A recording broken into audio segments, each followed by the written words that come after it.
नमस्कार, स्वागत है आपका सिटी पोस्ट लाइव में। मैं हूं मुस्कान। राजेश राम जो कांग्रेस के अध्यक्ष हैं और कृष्णा अलवरू और कांग्रेस के अन्य कार्यकर्ता निकल चुके हैं नीतीश कुमार के आवास का घेराव करने के लिए। जी हां, सदाकत आश्रम से निकल चुके हैं और पुलिस भी तैनात हो चुकी है। क्या है पूरा मामला, इस पर बातचीत करने के लिए हमारे संपादक दीपक शर्मा जुड़े हैं। सर, कांग्रेस अब घेराव करने जा रही है नीतीश कुमार के आवास पर, क्या कुछ होगा? देखिए, बच्ची की मौत जिस मामले को लेकर कांग्रेस घेराव करने जा रही है, यह दुखद है। और बिहार का हर व्यक्ति, चाहे वो पत्रकार हो, चाहे वो प्रशासनिक अधिकारी हो, कोई तो यह नहीं कहेगा कि जो हुआ उससे वह शर्मिंदा नहीं है। पूरा बिहार शर्मिंदा है कि हमारी एक 9 साल की बेटी को जिस तरह से उसके साथ रेप किया गया, उसे चाकू मारा गया और उसे हम इलाज नहीं दे पाए समय पर। उसे इलाज मिल सके, इसके लिए बिहार कांग्रेस के अध्यक्ष राजेश राम को पीएमसीएच जाना पड़ता है, वहाँ नारेबाजी करनी पड़ती है। क्या हो रहा है ये? क्या एक बेटी को जिसके साथ ऐसा जघन्य अपराध हुआ है, उसके इलाज की व्यवस्था के लिए नारेबाजी करनी पड़ेगी? क्या कॉन्शस जो अंदर का जो हृदय है, वह संवेदना जो है वो नहीं झकझोरता है पीएमसीएच का? ऐसे पीएमसीएच को ताला क्यों नहीं मार दिया जाना चाहिए? ये सारे सवाल क्यों ज़रूरत है बिहार को पीएमसीएच की? ये सारे सवाल झकझोरने वाले हैं और कांग्रेस समझ गई है कि यह सारे सवाल बिहारियों को, बिहार के हर व्यक्ति को झकझोर रहे हैं। इसीलिए कांग्रेस के बिहार के जो प्रभारी हैं कृष्णा अलवरू, बिहार कांग्रेस के अध्यक्ष जो हैं राजेश राम और यूथ कांग्रेस के जो राष्ट्रीय अध्यक्ष हैं उदय भानु, सारे नेता बड़ी संख्या में कांग्रेस के नेताओं कार्यकर्ताओं के साथ सदाकत आश्रम से मार्च कर चुके हैं, निकल चुके हैं बिहार के मुख्यमंत्री नीतीश कुमार के आवास का घेराव करने के लिए। और जगह जगह पुलिस फोर्स तैनात कर दी गई है। राजापुर एरिया में बैरिकेडिंग लगा दी गई है। आज भारी हंगामा होना पटना की सड़कों पर तय है। सर, सवाल ये उठ रहा है कि पिछले बार कन्हैया भी गए थे और गिरफ्तार हुए थे। क्या इस बार राजेश राम और कृष्णा भी गिरफ्तार हो सकते हैं? बिल्कुल गिरफ्तार हो सकते हैं और उन्हें रोकेगी पुलिस उसके साथ झड़प होगी, उन्हें रोकेगी पुलिस, वाटर कैनन चलेंगे और उन्हें हिरासत में भी लिया जा सकता है। हिरासत में ले जाकर थाने ले जाकर छोड़ दिया जाएगा। जो कन्हैया कुमार के साथ भी पिछली बार हुआ था, गिरफ्तारी तो होती नहीं है, सिर्फ हिरासत में लिया जाता है, थाने ले जाया जाता है, पीआर बॉन्ड पर छोड़ दिया जाता है। तो नीतीश कुमार रिस्क क्यों लेंगे हिरासत में या गिरफ्तार करने से? कहीं ना कहीं तो उनको भी पता है कि ऑपोजिशन हीरो बन जाएगी। देखिए, यह जो हुआ है इसमें कांग्रेस ने मांग रखी है कि मंगल पांडे का इस्तीफा तुरंत मांगा जाना चाहिए। ठीक है। और नीतीश कुमार मुख्यमंत्री हैं, नीतीश कुमार को स्वास्थ्य मंत्री मंगल पांडे का इस्तीफा मांगना चाहिए, क्योंकि वो एक बेटी को इलाज की व्यवस्था कराने में सफल नहीं हो सके। तो यह स्वास्थ्य मंत्री की जवाबदेही है। लेकिन देखिए, अगर हम इस पर देखेंगे तो मंगल पांडे चुप हैं। मंगल पांडे कुछ भी नहीं कह रहे हैं, अभी तक उनका कोई इस पर बयान नहीं आया है। तो निश्चित रूप से सवाल तो उठेगा और कांग्रेस विपक्ष में है बिहार में, तो निश्चित रूप से विपक्ष की जवाबदेही बनती है कि अगर सरकार में बैठे मंत्री नहीं सुन रहे। और देखिए, नीतीश कुमार पर कोई क्या ही सवाल उठा लेगा। नीतीश कुमार ने बेटियों के लिए, महिलाओं के लिए जो काम किया है उससे कोई इनकार नहीं कर सकता है। नीतीश कुमार के पहले जो सरकार थी जिसमें कांग्रेस भी शामिल रह चुकी है, उस सरकार में बेटियों के प्रति कितनी संवेदना थी, बेटियां कितनी सुरक्षित थी, बेटियों को कितना न्याय मिल पाता था, यह किसी से छिपा हुआ नहीं है। लेकिन इसका यह मतलब नहीं है कि पहले वो चीज़ें होती थी तो नीतीश कुमार सरकार में भी वो चीज़ें होने लगे।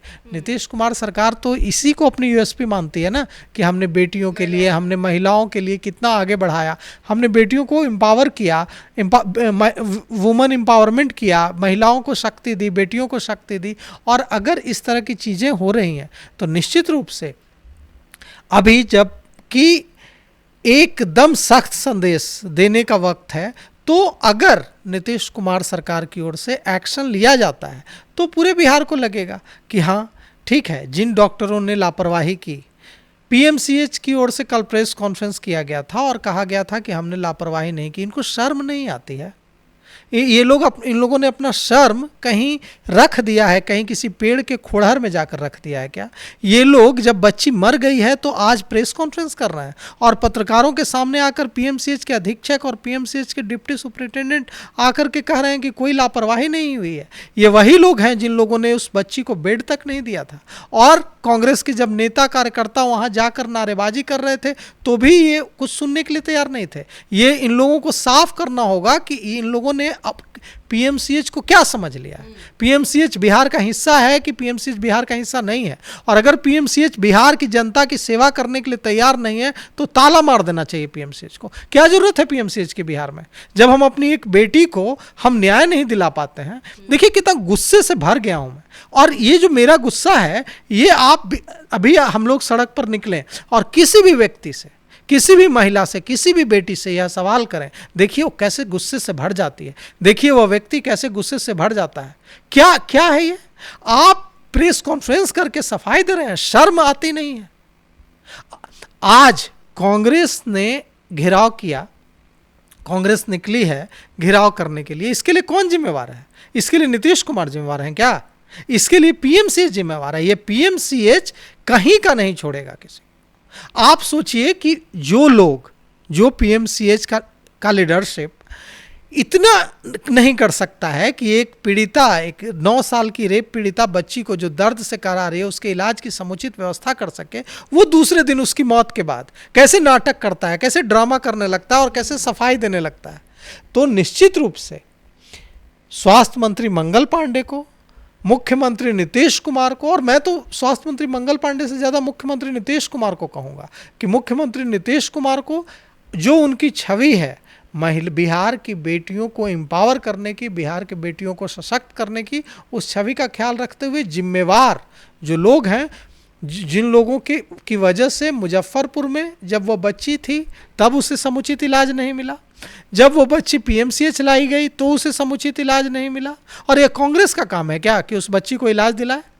कांग्रेस तो विपक्ष में है, यह तो सरकार में बैठे नुमाइंदों का काम है।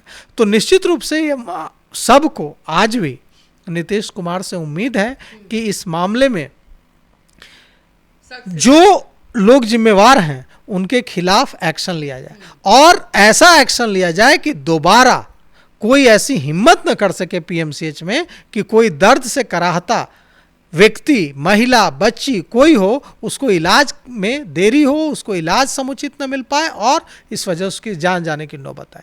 अब आते हैं यह जो इस पर जो राजनीति हो रही है, इस पर यह जो देखिए, यह जो विपक्ष तो राजनीति करेगा ही, विपक्ष तो इस मुद्दे को उठाएगा ही, और विपक्ष का अधिकार है सरकार से जवाब मांगना, विपक्ष का अधिकार है जाकर सीएम आवास का घेराव करना। आज लोकसभा में नेता प्रतिपक्ष राहुल गांधी ने एक ट्वीट किया, ट्वीट करके राहुल गांधी ने लिखा, कल रात ही ट्वीट किया, ट्वीट करके राहुल गांधी ने लिखा कि देखिए हम चुप नहीं बैठेंगे तब तक जब तक इस पीड़ित बच्ची, 9 साल की बच्ची के परिजनों को हम न्याय नहीं दिलाते, तब तक हम चुप नहीं बैठेंगे, हम इस आवाज़ को उठाएंगे। और देखिए सुबह कांग्रेसी निकल गए हैं घेरने के लिए। तो इसका जब हमें पूरी उम्मीद है, और मुझे लगता है कि बिहार के हर व्यक्ति को उम्मीद है कि नीतीश कुमार दोषियों के खिलाफ कड़ी से कड़ी कार्रवाई करेंगे। तो आप सुन रहे थे इस पूरे डिबेट को, और हम आपको बिल्कुल अपडेट करते रहेंगे कि वहाँ क्या कुछ हो रहा है। तब तक के लिए बने रहे हमारे साथ। धन्यवाद।